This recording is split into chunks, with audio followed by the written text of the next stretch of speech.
Hi there! GFL2's first global anniversary is upon us, and what better way to celebrate than with the long-awaited release of Leva and Lena. Leva is the Electric team's hypercarry and, alongside her sister Lena, the missing piece the element has been waiting for. Like other main damage dealers, such as Kluke or the upcoming Robella, she's a common V6 support choice for a lineup. Unfortunately, I wasn't able to find any gameplay of her at V0, so the footage we'll look at features her fully decked out. I'll point out the most important differences between her investment levels where relevant, but keep in mind that if you're only planning on one copy, your performance will naturally differ. As usual, we'll start by exploring Leva's kit and gameplay, then move on to her investment breakpoints, build recommendations, and pulling advice. Without further ado, let's get into it. First, notice the little lightning bolts floating above Leva. This is one of her passive mechanics called Superconductive Code. She gains this at the start of the round, when voltage tiles reactions are triggered, and via her abilities. Superconductive Code can stack up to 4 times, each granting her 5% crit rate and 7% crit damage for a total bonus of 20% crit rate and 28% crit damage. Upon reaching 4 stacks, she additionally gains an attack bonus for the round, 15% at V6 or 10% before that. Here, Leva has 4 stacks right off the bat, because she gains 2 stacks at the start of the round when she is V6 and another 2 stacks at the start of battle via her first fixed key. Therefore, the 15% attack bonus is immediately active. Next, Leva has support actions that are triggered by the application of negative charge. Here, Anders places her turrets and ends her turn. As the first turret attacks, Leva joins in on the fun, and a lot of damage numbers pop up in quick succession. She can perform a total of 3 support actions starting from her V1, or 4 once her expansion key releases. Let us look more closely at what's happening here. Remember that Anders' turrets apply negative charge twice, once via their attacks and once passively. With the first attack, Leva unleashes a support action, dealing 60% of her attack as melee electric damage, while restoring 1 convectance point. Because this is a single target attack, the bonus damage of negative charge gets triggered. This adds a portion of the dealt damage as fixed damage, 60% of the original damage with Lena's expansion key on the lineup. The value here of 21k is exactly 60% of the 36k that Leva's support action dealt. Immediately after, more electric damage kicks in. This is coming from Leva's main mechanic called Overclocking Strike. With this buff, she converts overflowing stability damage into electric damage in a 1:5 ratio before V5 and a 1:8 ratio afterwards. That is to say, at V6, when a target is stability broken and Leva deals 10 stability damage, it gets converted into electric damage equivalent to 80% of her attack. If instead the target had 5 stability left, the other 5 would be overflowing, yielding 40% of her attack as electric damage. This makes buffs that increase Leva's stability damage, or debuffs that increase a target's received stability damage, extremely valuable. Note that this quote-unquote overstep damage benefits from other damage bonuses and can crit, but it does not trigger the fixed damage of negative charge. Leva gains Overclocking Strike via her ultimate and via one of her fixed keys to start the battle with the buff. The rest of the numbers are more of the same.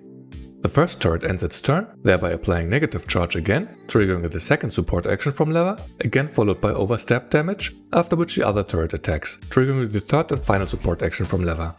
If she had her expansion key, she would be throwing out another punch after the second turret ends its turn.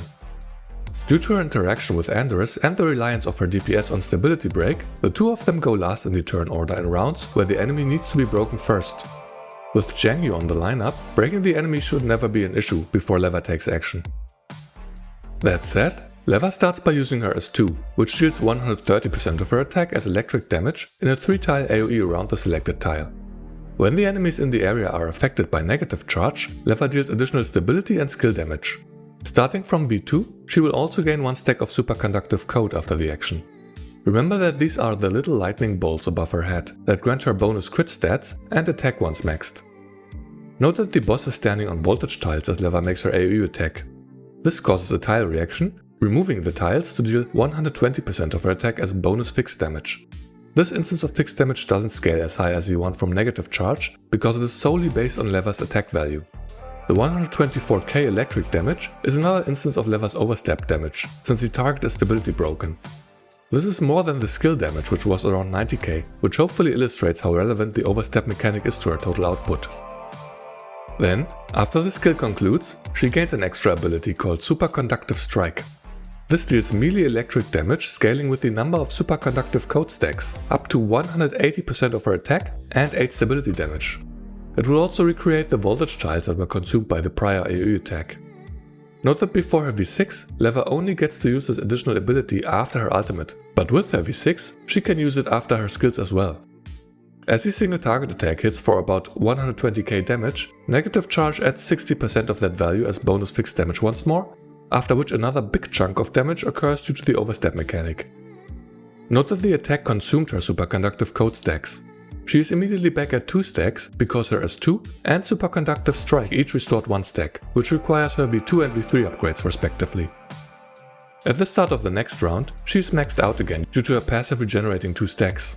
At V0, she would be only at 1 stack from her passive, though she also consumes the stacks more slowly then. Next, Leva uses her ultimate. This is another AoE attack, dealing up to 90% of her attack as electric damage in a 7-tile area around Leva, consuming her entire Confectance Index. At V5, this will also cleanse all debuffs from herself. Her ultimate grants her Overclocking Strike for 3 turns, which is the mechanic that converts overflowing stability damage into bonus electric damage. The attack causes another voltage tile reaction for additional fixed damage and takes care of the adds due to its wide area of effect.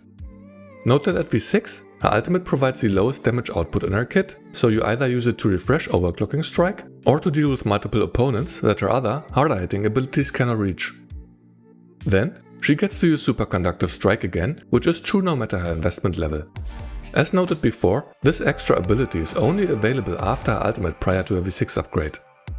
Just to reiterate, this is a single target attack, thereby triggering the bonus damage from negative charge, after which another instance of overstep damage is dealt. This attack consumes her stacks of Superconductive Code once more, but restores 1 stack right away if she is at least V3. After her Confectance Index was emptied, her only means of restoring it are her support actions. Starting from V1, she can restore 3 Confectance points within a single round, which essentially imposes a 1-turn cooldown on her ultimate. At V0, before her expansion key, she will have 2 turns of downtime, which also applies to Superconductive Strike. As noted before, if you are not in need of refreshing Overclocking Strike or wide area damage, you'd use Leva's S1 instead. This is a 3x7 tile directional AoE attack, dealing 130% of her attack as electric damage. The skill also applies negative charge for 2 turns and enjoys 25% bonus critical damage starting from her V4. After the attack, she gets to use Superconductive Strike if she is V6. With that, you should be familiar with all of Leva's abilities and mechanics. Her rotation changes with her upgrades and also varies with the needs of the specific fight, so let me just go through some of the most relevant ones. As a rule of thumb, you simply go with whatever maximizes your damage or covers a wide enough area while maintaining Overclocking Strike. At V6, the rotation that maximizes her single target output starts with her S2, followed by her S1, after which she needs to use her ultimate to refresh Overclocking Strike. This 3 action cycles then repeated. Each ability is followed by Superconductive Strike.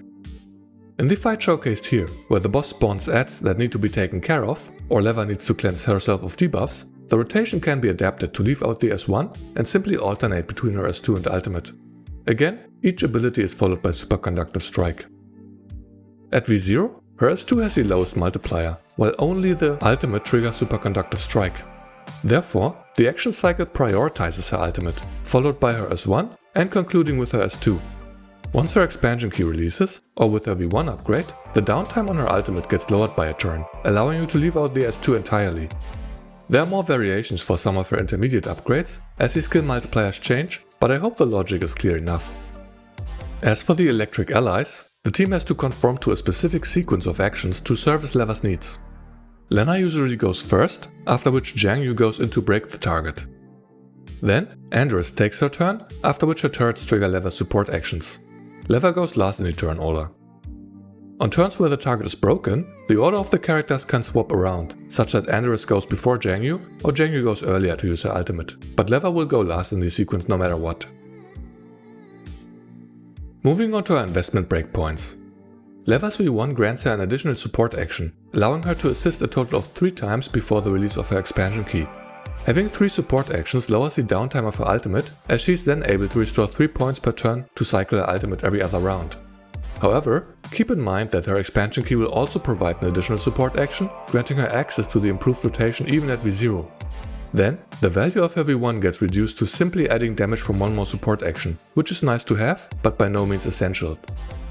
After that, her only truly game-changing upgrade is her V6, which allows her the use of Superconductive Strike after all of her skills and not just her ultimate. This is a massive damage bonus, since Superconductive Strike also triggers the damage bonus from negative charge and adds one more instance of overstep damage each round. All intermediate upgrades improve Leva's damage in some way, but don't significantly affect the way she is played. To illustrate, here's her power progression chart. These calculations were done prior to Leva's expansion key, meaning the damage improvement from her V1 is an overestimate as compared to V0 with the key. Aside from that, you can see that her V6 offers by far the biggest spike in damage output. Unless you're fine with the time-limited value of her V1, there's really no cost-effective in-between stopping point, either go all in or dip after your first copy. You can also see that her signature weapon barely offers any improvement over Svarog. Schlitzohr offers up to 25% bonus electric damage and up to 2 additional stability damage, which are fine effects, but competing with Svarog's 20% defense ignore trait will be an eternal challenge for SMGs in this game. At full calibrations, Schlitzohr pulls ahead with a total of 50% bonus electric damage, but at this point you're just throwing away money for minor gains. With respect to her attachments, you prioritize as usual attack and crit and choose either Phase Strike for efficiency or electric boost for a tiny bit of extra damage. Continuing with her fixed key setup. Leva typically wants to have her 6th key equipped that grants her Overclocking Strike for 3 turns at the start of battle. Even if you open your rotation with her ultimate, this ensures that her support actions are able to trigger the overstep damage even before she made her move. Of course, in battles where you cannot break the target in time, for instance when you don't have Jiangyu against certain bosses, this key will be less relevant. Then, you always want her 2nd key equipped for the 7% bonus damage against stability broken targets. Since that aligns with your priority of breaking targets before Leva attacks, it is essentially a bit of free extra damage. Aside from that, you most likely will want to have her 1st key equipped for 2 stacks of Superconductive Code and 1 bonus Confectance point at the start of battle. At V0 and prior to Leva's expansion key, this is needed to start off the rotation with her ultimate. From V1 and onwards, you're not reliant on the additional Confectance point, but the extra stacks of Superconductive Code provide faster ramp up of Leva's damage. This would be a regular key setup for most situations. As alternatives, for fights that require buff dispel, you can swap in her 3rd key that adds this utility onto her support actions. Or, if you don't have Andorus to provide negative charge, you can equip her 5th key that makes Leva apply the debuff when allies actively attack in her range.